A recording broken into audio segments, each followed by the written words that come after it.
എനിക്കിപ്പം ആ ഒരു ഇൻ്റർവ്യൂ വീണ്ടും ഇനി കുത്തിപ്പൊക്കി ഒരു സംഭവമാക്കണമെന്ന് എനിക്കില്ല. അതുകൊണ്ട് ഞാൻ അതെന്താണെന്ന് വെച്ചാൽ അതുപോലെ പോട്ട്.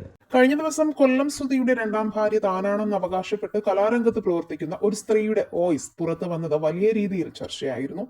4 വർഷത്തോളം സുധിക്കൊപ്പം ജീവിച്ചിട്ടുണ്ടെന്നും രേണുവുമായുള്ള ബന്ധം അറിഞ്ഞതോടെയാണ് താൻ വിവാഹമോചനം നേടി സുധിയുമായുള്ള ബന്ധം അവസാനിപ്പിച്ചതെന്നുമാണ് പേര് പറയാൻ ആഗ്രഹിക്കാത്ത ആ സ്ത്രീ വെളിപ്പെടുത്തിയത്.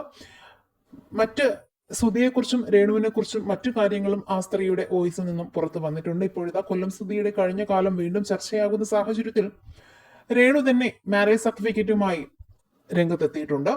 തന്നെ മാത്രമേ ലീഗലി സുധിച്ചേട്ടൻ വിവാഹം ചെയ്തിട്ടുള്ളൂ എന്നാണ് പുതിയ അഭിമുഖത്തിലും രേണു ആവർത്തിച്ചത്. സുധിച്ചേട്ടന്റെ ഭാര്യയായ ശേഷം ജീവിതത്തിൽ ഒരുപാട് മാറ്റങ്ങൾ ഉണ്ടായി. പക്ഷെ അദ്ദേഹത്തോടൊപ്പം ജീവിച്ചു തുടങ്ങിയപ്പോൾ ഭാര്യയാണെന്ന് തോന്നൽ വന്നിട്ടില്ല. കാരണം അദ്ദേഹം എന്നെ മകളെ പോലെയാണ് സ്നേഹിച്ചത്. പിന്നെ ഞാൻ എങ്ങനെ ഭാര്യയാകും? വല്ലപ്പോഴും നിങ്ങൾ എന്നെ ഒന്ന് ഭാര്യയെ പോലെ കാണുമെന്ന് ഞാൻ നിരന്തരം സുധിച്ചേട്ടനോട് പറയുമായിരുന്നു. എനിക്കത് പറ്റില്ല, നീ എന്റെ മോളാണെന്നാണ് അപ്പോഴും ചേട്ടൻ പറയാറ്. അതിന്റെ പേരിൽ ഞങ്ങൾ വഴക്കിടാറുമുണ്ടായിരുന്നു. ഞങ്ങളുടെ പ്രണയം സുധിച്ചേട്ടന്റെ സുഹൃത്തുക്കൾ അറിഞ്ഞപ്പോഴാണ് വിവാഹം നടന്നത്. ഇങ്ങനെ നടന്നാൽ ശരിയാവില്ല, നിങ്ങൾ വിവാഹിതരാകണമെന്ന് അവർ പറഞ്ഞു. വിവാഹത്തിന് സുഹൃത്തുക്കൾ മാത്രമേ ഉണ്ടായിരുന്നുള്ളൂ. പിന്നീട് കുറെ നാൾ കഴിഞ്ഞാണ് വീട്ടിൽ പറഞ്ഞത്.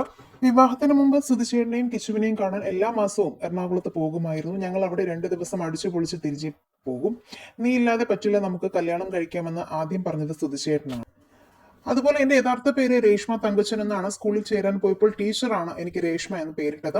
പക്ഷേ സുധിച്ചേട്ടൻ എന്നെ രേണു എന്ന് പറയാനായിരുന്നു ഇഷ്ടം. ഞാൻ ഇനി വേറെ വിവാഹം കഴിക്കാനും പോകുന്നില്ല. അദ്ദേഹത്തോടുള്ള എന്റെ പ്രണയം ഇതുവരെ പോയിട്ടില്ല എന്നും രേണു സുധി ആവർത്തിച്ചു.